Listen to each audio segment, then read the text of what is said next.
अस्सलाम वालेकुम dear students, hopefully all of you will be fine.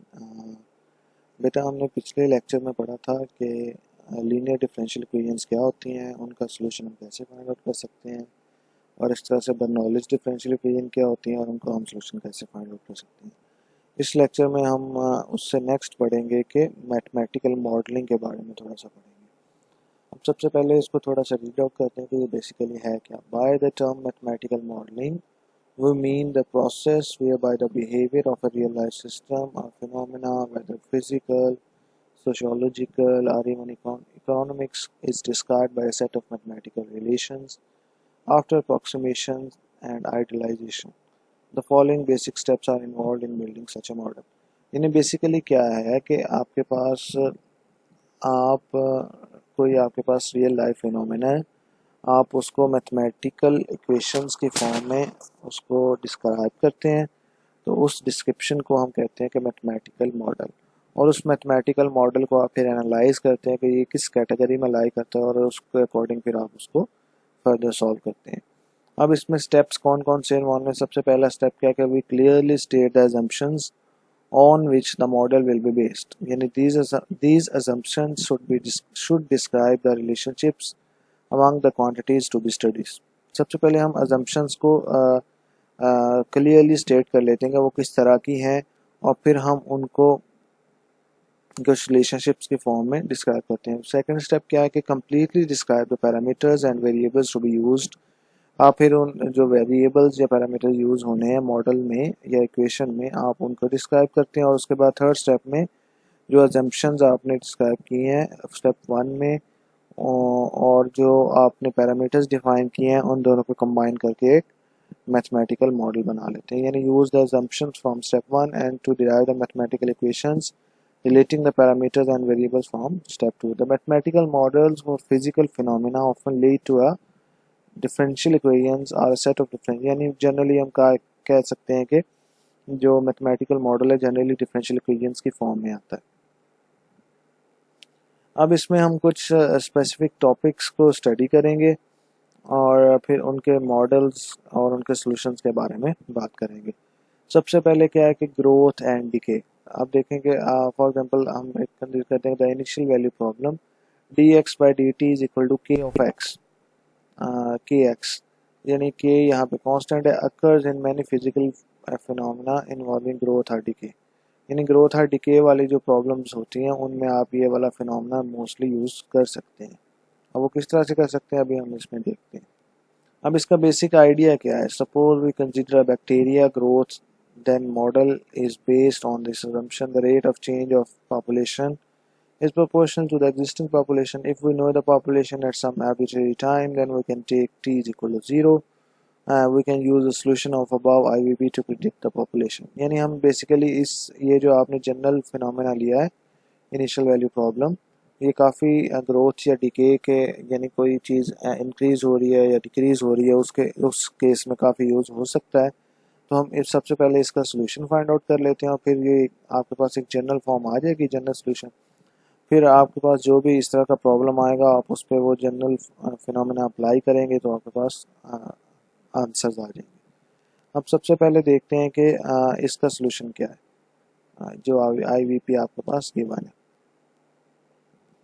For example आपके पास ये given dx/dt is equal to kx given है। आप इसको अगर आप सेपरेबल फॉर्म में लिख लें, और इनिशियल कंडीशन क्या है x of 0 is equal to x0 x naught जिसको आप कहते हैं, इसको सेपरेबल फॉर्म में लिखें तो dx/x और k dt। तो इसको इंटीग्रेट कर लेंगे, इंटीग्रेशन के बाद लेफ्ट साइड पे आ जाएगा नेचुरल लॉग ऑफ x और राइट साइड पे kt प्लस c। अब आप यानी आपके पास इस फॉर्म में फिनोमेना आ गया। अब इसको अगर आप लॉग ख़त्म करें तो क्या आएगा, x is equal to E raise to power K T plus C. तो x is equal to E raise to power K T और E raise to power C. E raise to power C को हम capital C लिख लेते हैं, तो x is equal to C E power K T. अब initial condition अगर आप अप्लाई करें कि x की वैल्यू x नॉट होगी अगर आपके पास जो सेकंड पैरामीटर है यानी t की वैल्यू 0 हो। अगर आप t की वैल्यू 0 पुट करें तो x की वैल्यू x नॉट होनी चाहिए, तो x नॉट हो जाएगा c पावर 0, यानी x naught is equal to x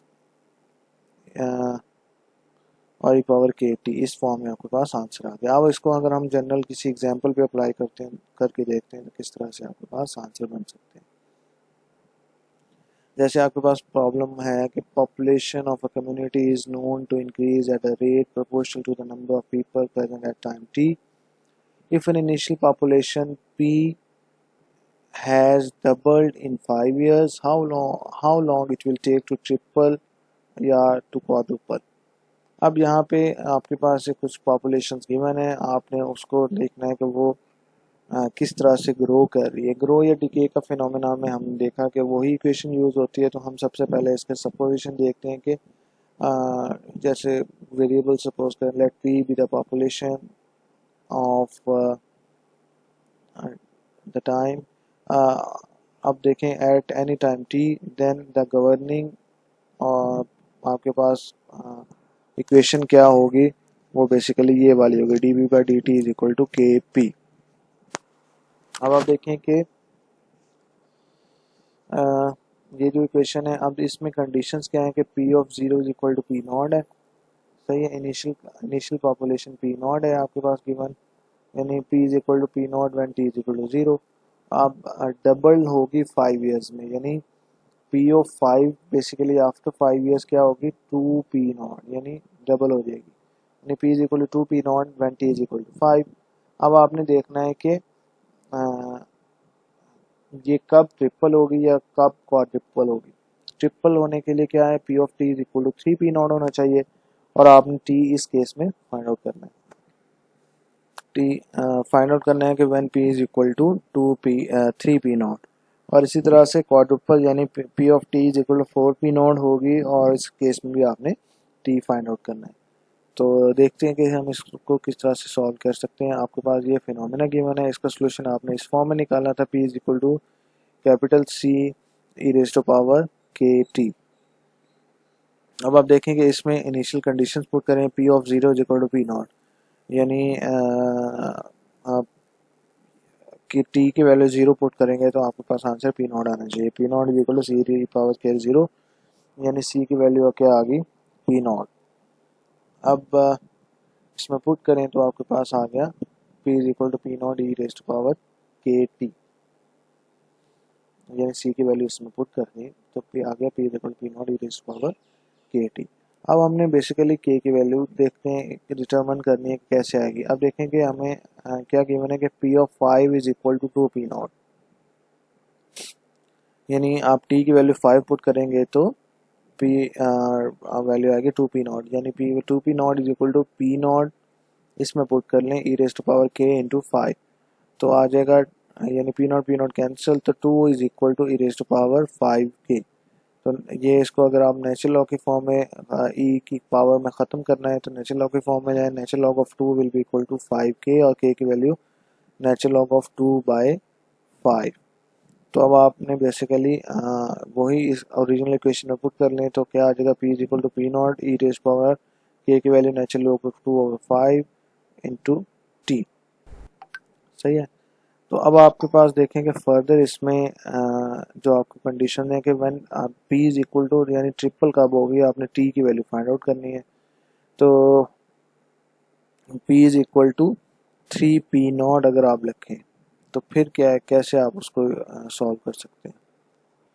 p is equal to 3 P not आप रखेंगे तो यहाँ पे इसमें देखेंगे 3 P not is equal to P not into E raise to power something. अब देखेंगे पी नॉट कैंसिल हो जाएगा, तो natural log of 3 will be equal to E natural log of E raise to power, आप देखें ये किस form में आ जाएगा, natural log of 3 will be equal to natural log of 2 by 5 into T. तो यहाँ से आप टी की वैल्यू फाइंड आउट कर लेंगे तो वो आ जाएगी 9 ईयर्स। अब इसी तरह अगर हमने फर्दर एक और इसमें अगर हम फोर्थ कब होगी, यानी p is equal to 4 P not कब होगा, सेम उसी तरह से इस इक्वेशन में पुट करें वैल्यू तो आपके पास इसका आंसर आ जाएगा। अब सेम इसी तरह से अगर आपके पास इस तरह से एग्जांपल की माने कि bacteria in a certain culture increases at the rate proportional to the number present. If the number of bacteria is 2000 after 1 hour and 4000 after 2 hours, what was their initial numbers? Same आपके पास वही governing equation given है, आप इसको further उसी method से, यानी solution आपने already find out किया होगा, वो हम इस पर अप्लाई करेंगे तो इसको इजीली आप सॉल्व कर सकते हैं। ठीक है, अब इसमें हम नेक्स्ट प्रोसेस देखते हैं, या नेक्स्ट कौन सा, रेडियो एक्टिव डिके में भी आप इसको, यानी पहला था ग्रो, और ये ग्रोथ या डिके किसी चीज़ की हो रही है।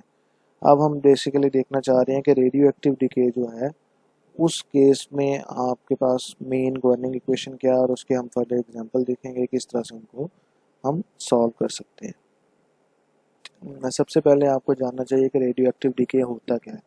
In physics a radioactive substance disintegrates or transmutes into the atoms of another element।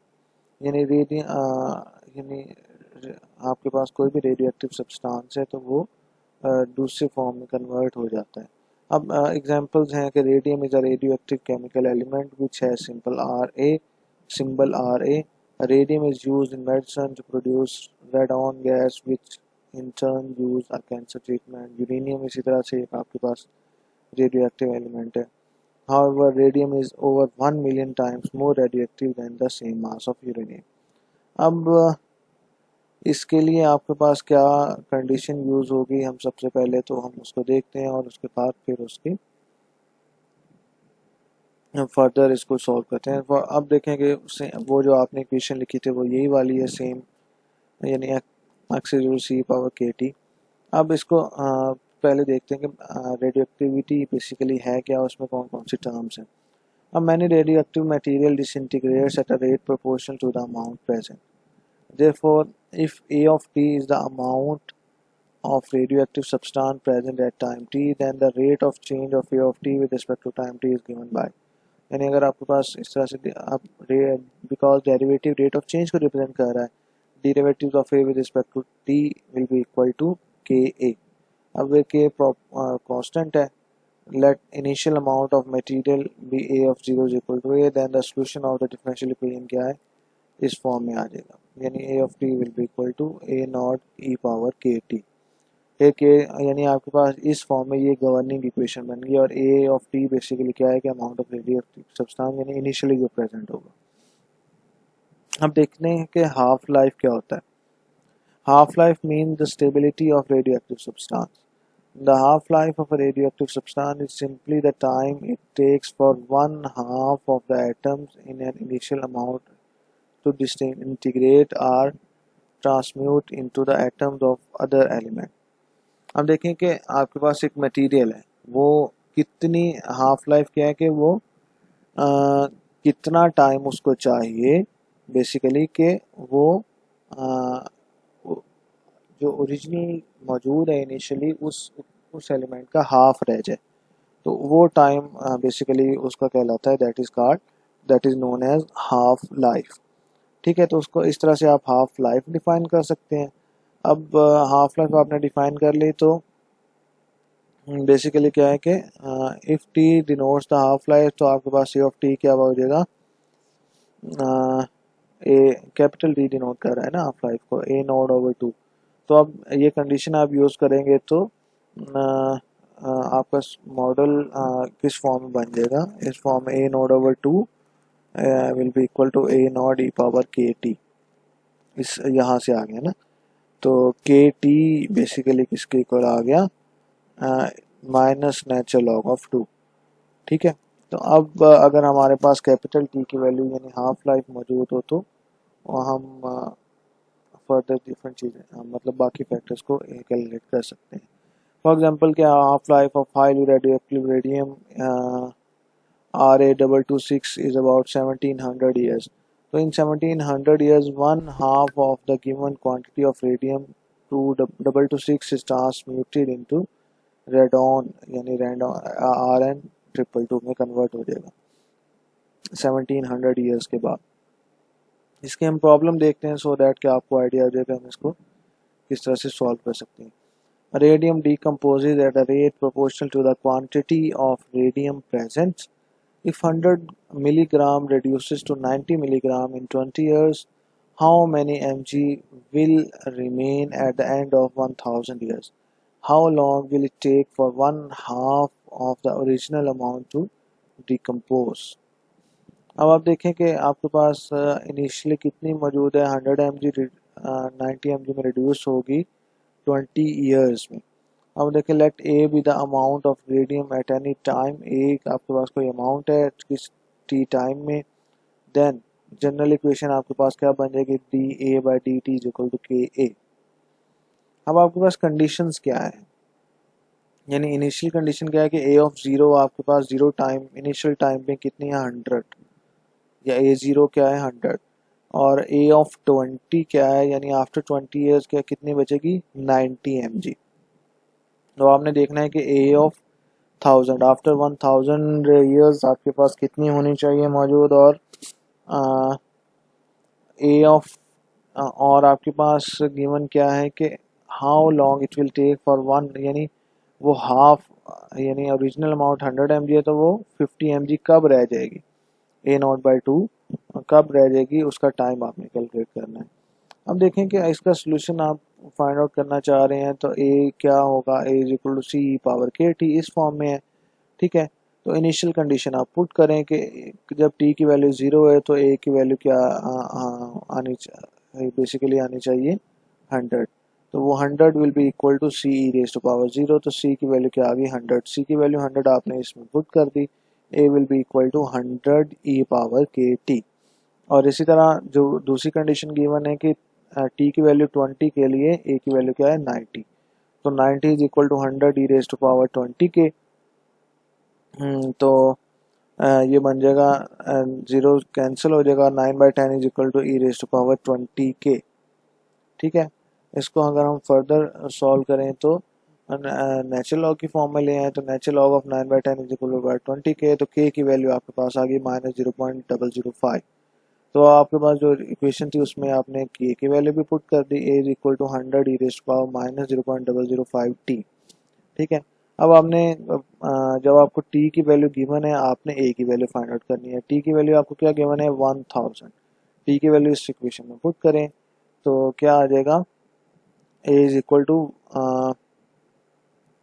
100 E raise to power -0.005 into 1000, ठीक है। अब आप इसको ये सारे कॉन्स्टेंट्स ही हैं, इसको आप सॉल्व करेंगे तो ए की वैल्यू आ गई 0.67 mg 1000 ईयर्स के बाद।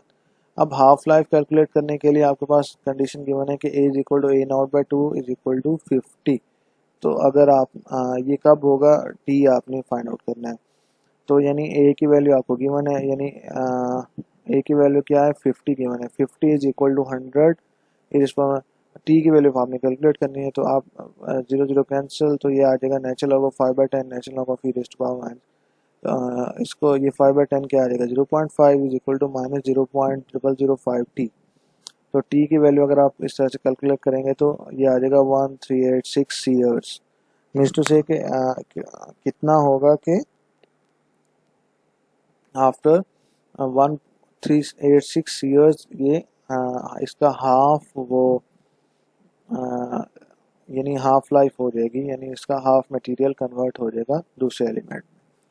तो इस तरह से बेटा आप जनरल रियल लाइफ फिनोमिनाज में आप डिफरेंशियल इक्वेशंस को यूज़ कर सकते हैं। जैसे इसमें देखें कि initially there were 100 mg of radioactive, यानी इसी तरह से सब्सटेंस गिवन है, आपने वही गवर्निंग इक्वेशन यूज़ की, दो इनिशियल कंडीशंस 3 गिवन है, उनको आप यूज़ करके जो आपने फर्दर वैल्यूज़ फाइंड आउट करनी है वो फाइंड आउट कर सकते हैं। इसी तरह से आपके पास इस तरह यूरेनियम वाली एग्जांपल गिवन है, इसमें भी आप वही आप देखें कि जो आपके पास इसमें 3.1 एक्सरसाइज बेसिकली आपका है, उसमें क्वेश्चन नंबर 1 से लेकर क्वेश्चन नंबर 10 तक आप सॉल्व करें, वो बेसिकली सारे इसी से रिलेटेड हैं जो आपको बुक सेंड की हुई, ठीक है।